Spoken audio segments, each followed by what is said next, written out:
Okay, so today we're talking about converting point slope into slope intercept form. So our goal here, this is point slope form. Its general form is y minus y1 equals m times x minus x1. So you can see it's in that general form, right? y1, the slope, x and x1. y1 and x1 are simply a point off of the graph. So that's why it's called point slope. We're going to try to convert that into slope intercept form, which is y equals mx plus b. So you can see right away that there are a couple things that are different. We have to deal with the 4. This 4 is different.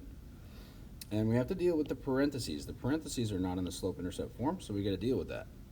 So first off, let's deal with the parentheses. The way you do that is just simply distribute the 3. This is multiplication between the 3 and everything in the parentheses.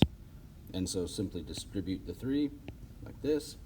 So 3 times x is 3x, and 3 times 1 is 3. That's not a 3. Let's try it again. 3. And now on the left-hand side, we still have y plus 4, but we've gotten rid of the parentheses. And now the second step is simply to move the 4 to the other side. So let's subtract 4 from both sides. These 4's, they cancel. They add up to 0.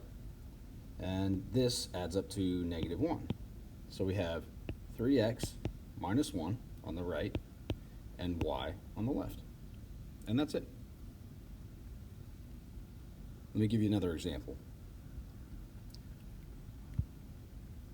So here, number 3, you can see we're trying to get to this form, y equals mx plus b, and we're a little bit closer this time. There's no number on the left-hand side, so we just need to distribute.